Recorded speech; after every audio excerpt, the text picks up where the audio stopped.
सिंगोल के जरिए क्या बीजेपी ध्रुवीकरण करने की कोशिश कर रही है? क्या सिंगोल के जरिए एक धार्मिकता को थोपने की कोशिश की जा रही है? सिंपल सा सवाल है मेरा। तो सिंपल सा जवाब सुनिए और 1 मिनट का धैर्य भी रखिए। सिंपल सा जवाब यह है कि पूरे देश में नीट परीक्षा को लेकर हर दिन गिरफ्तारियां हो रही है। आज तक सरकार, मैंने सिंगोल के पूछा, आप नीट पर चले गए। मैं धैर्यपूर्वक सुन रहा था कि सिंगोल पर मुझे आप जवाब देंगे, नीट पर चले गए। सर, नीट पर हमने काफी बहस की है। कपिश जी गवाह है। कपिश जी, नीट पर हमने बहस की है या नहीं की है? प्रत्युष जी बात सुनिए आप।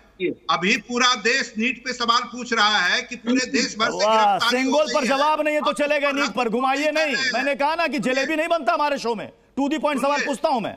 नहीं, आप प्रवक्ता बन के भी नहीं। अरे मैं क्यों प्रवक्ता बनूंगा सर? दिक्कत तो क्या है पता है रंजीत जी दिक्कत क्या है? अगर मैं कड़वे सवाल बीजेपी से पूछ लूं तो बीजेपी कहेगी कि तुम कांग्रेस के प्रवक्ता हो, और मैं कांग्रेस से सवाल पूछ लूं तो कहेंगे साहब आप बीजेपी के प्रवक्ता। यही तो दिक्कत है, यही तो दिक्कत है आज के समय में। सबसे बड़ी दिक्कत ये है। मैं धीरेन्द्र जी मैं आपके पास सिंगोल का विवाद 2023 में भी उठा जब यह स्थापित किया जा रहा था। आज की तारीख में फिर यह विवादित हो रहा है। अब सवाल है कि इसकी जरूरत क्या और क्यों हो रहा है? क्या इसके कोई सियासी मायने आपको लग रहा है? बिल्कुल, मैं तो पहले ही बोला था, इसका तो सियासी मायने यही है कि कल राहुल गांधी जी को विपक्ष का नेता बनाया गया।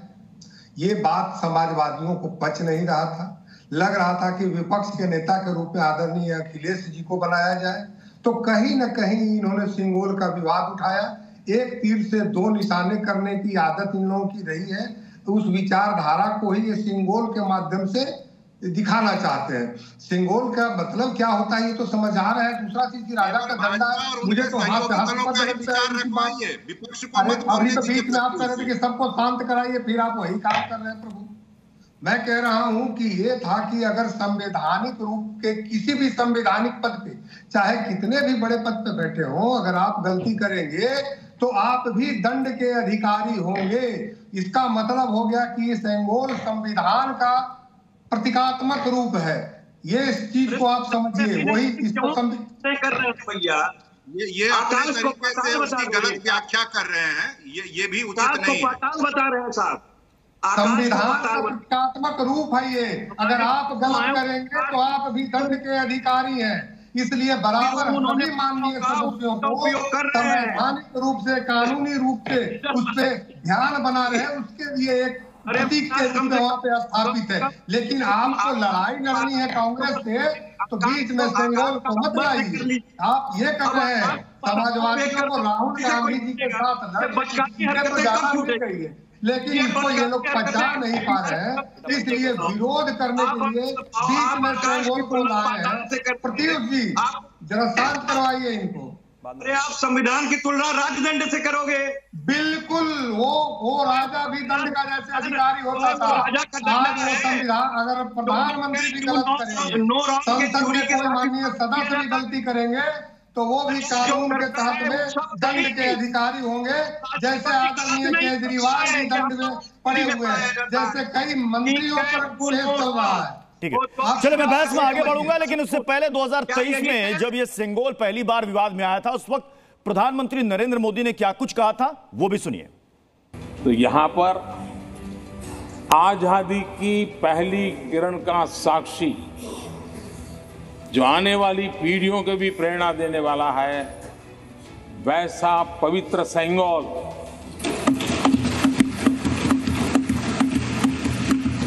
और ये वो सिंगोल है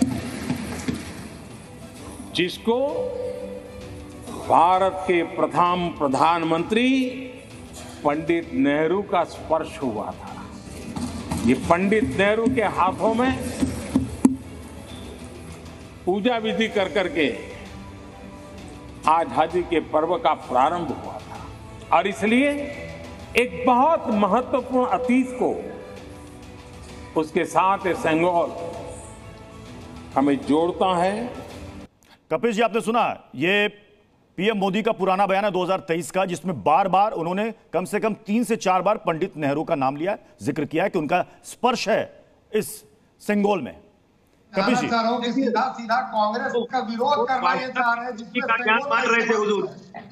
हुजूर जो हैं व्हाट्सएप यूनिवर्सिटी का ज्ञान बांट रहे थे, क्योंकि वो डंडा कहता है कि king can do no wrong, और राजा जो वही कानून, वो अपने कानून को लागू करने के लिए ध्वनिमत से पारित तमाम चीजें किए।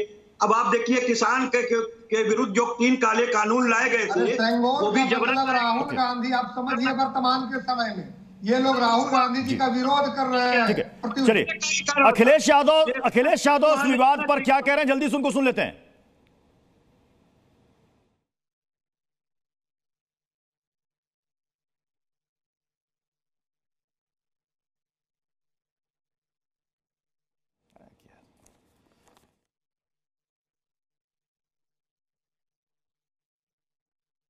वो क्या झूठा करना भूल गए, तो इसका मतलब उनकी भी इच्छा कुछ और होगी। अखिलेश जी एक फोटो पार्टी के सांसद ने कुछ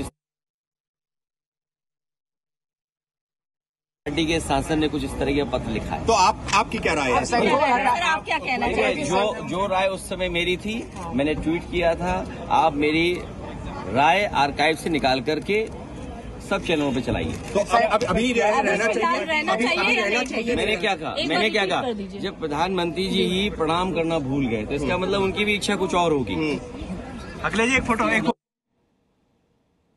ठीक है, शिवम त्यागी जी जवाब देना चाहेंगे? अखिलेश यादव ने कहा कि जब प्रधानमंत्री प्रणाम करना भूल गए तो फिर आगे हम क्या बोले? अब मैं अखिलेश यादव पर क्या बोलूं, जो प्रधानमंत्री उसको लेकर आए आनंद भवन से, उसी प्रधानमंत्री की मंचा पर सवाल उठा दिया। गजब बात है।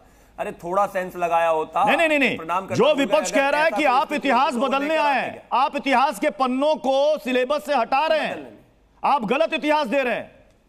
बिल्कुल व्हाट्सएप ज्ञान नहीं, we are reclaiming the heritage. अगर इतिहास ये हमारा है ही नहीं तो हिंदुस्तान में है कैसे? अगर ये सत्ता के हस्तांतरण के समय नेहरू के हाथ में था ही नहीं, अंग्रेजों ने दिया ही नहीं था, तो ये उन जमाने के अखबारों में कैसे है? अब ये व्हाट्सएप यूनिवर्सिटी वाले समाजवादी वाले हैं, पढ़कर आते नहीं, आता पता कुछ है नहीं, जानते हैं नहीं, अब बैकग्राउंड जानते नहीं, धारणा जानते नहीं, बस आकर बैठ गए और चिल्लाना शुरू कर दिया। इससे कोई लाभ है क्या? मैं फिर से वही पार्टियां हैं, यही। अरे यार प्लीज आप इनको रोक दीजिए, इनको कहिए पहले। कपिल जी पहले सुनिए, कपिल जी आपकी आवाज क्लियर नहीं आती, पहले प्लीज गुटखा थूक कर आइए, गुटखा थूक कर आइए, आपकी आवाज क्लियर नहीं आती, बोलने दीजिए मुझे। नहीं गुटखा थूक कर आइए प्लीज, आप जाइए, प्लीज जाइए, पहले गुटखा थूक कर आइए। कैमरा पर इस तरीके से बोलते हैं, आपकी आवाज नहीं समझ में आती। कपिल श्रीवास्तव शिवम त्यागी को रखिएगा स्क्रीन पर प्लीज, एक एक करके बोलिए, शिवम त्यागी इसका जवाब दे दीजिए ना। गलत इतिहास पढ़ा रहे हैं आप। देश के संविधान का इतना विरोध क्यों है? मैं फिर से वही कहता हूं, गलत इतिहास पढ़ा ही नहीं रहे हैं। इनको प्लीज, इनका नाम शिवम त्यागी है क्या? आप इनको रोक दीजिए, कोई लाभ है क्या? इस आदमी को ना बोलने का सेंस है, ना इतिहास का पता है, ना ज्ञान है। आप देख लीजिए, आप शिवम त्यागी से सवाल पूछ रहे, बीच में लगातार क्या लाभ है?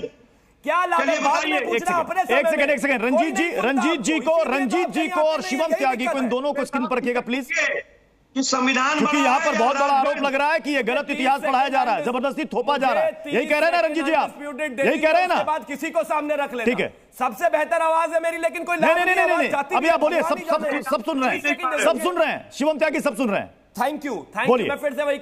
मैं फिर से वही कहता हूं, ये वही लोग हैं जिनके लिए इस देश में सांस्कृतिक जो हमारी विरासत है उसमें श्री राम नहीं आते, राम मंदिर नहीं आता, बाबर आता है, बाबरी मस्जिद आती है, सेंगोल नहीं आता, चोल साम्राज्य नहीं आता, तमिलनाडु नहीं आता। इनको कुछ इनके साम्राज्य के हिसाब से, इनकी सांस्कृतिक विरासत के हिसाब से यहां पर बस मुगल ही थे, इनके हिसाब से हिंदुस्तानी थे ही नहीं। और अब आते हैं संविधान के विषय में। यह देश संविधान से चला है, चलेगा, चल रहा है और आगे भी यही रहेगा। लेकिन अपनी सांस्कृतिक विरासत को संजोए हुए हमें आगे बढ़ना है संविधान के साथ साथ, और ऐसा ही हुआ भी है। इस देश की संस्कृति से संविधान निर्माताओं को भी नफरत नहीं थी, तभी श्री राम का चित्र जो है हमारे देश के ओरिजिनल संविधान की प्रतिलिपि पर है। उसकी वजह है भाई, आज ये आकर कहने लगे कि श्री राम भी राजा थे, उनको भी हटाइए, उनका मंदिर भी हटाइए, उसको भी गिरा दीजिए। गजब बात हो गई, क्योंकि ये संविधान विरोधी है। नहीं, विरासत संविधान के साथ चली और हमेशा चलती रहेगी, और इस बात को संविधान निर्माताओं ने भी माना है।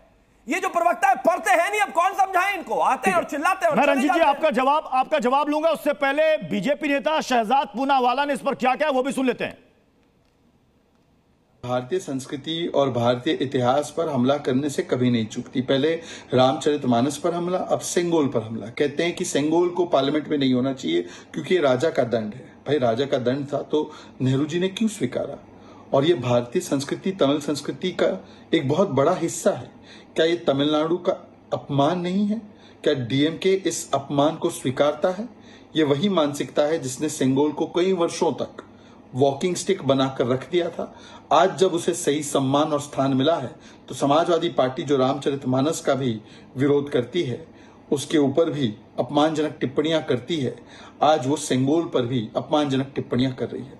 रंजीत जी, फाइनल कमेंट, चूंकि समय मेरे पास कम है। तमिल सम्मान की बात कर रहे हैं। देखिए, माननीय प्रधानमंत्री जी को आपने सुनाया, उन्होंने भी ये नहीं कहा था कि सत्ता हस्तांतरण के समय पंडित नेहरू जी को दिया गया था। उन्होंने पंडित नेहरू के स्पर्श की बात की थी, जो मैं आपको बता रहा था कि जो तमिल अधिनियम के द्वारा दिया गया। दूसरी बात ये देखिए कि 2014 में प्रधानमंत्री जी प्रधानमंत्री थे, 19 तक आते आते वो महाराजा बन गए, राजा बनने की कोशिश करने लगे और बाद में तो वो भगवान ही बन गए, जिस पर आरएसएस ने उनको समझाया है कि आप अहंकार करते रहे और अहंकार ने ही आपको हराया है। और पॉइंट पर आइए, सेंगोल होना चाहिए कि नहीं होना चाहिए, इसको उखाड़ने की साजिश क्यों कर रहे हो? इतना ज्ञान नहीं लेना है किसी को, ने तो उन्हें ज्ञान देना है, अध्यापक बन जाइए, जाकर दीजिए। यहाँ पर अपनी पॉलिटिकल स्टैंडिंग क्लियर करिए पार्टी की। भाई पॉलिटिकल स्टैंडिंग क्लियर कीजिए, बताइए ये नफरत कहां तक घुसी हुई है, आपने ये बताइए। जिन मुद्दों पर चर्चा होनी चाहिए उन मुद्दों पर जवाब समय इजाजत दे रहा है सर, समय इजाजत दे रहा है, इसलिए इस बहस को यहीं पर समाप्त करना पड़ेगा। बहुत बहुत शुक्रिया आप सभी मेहमानों का हमारे साथ इस शो में जुड़ने के लिए। जी न्यूज़।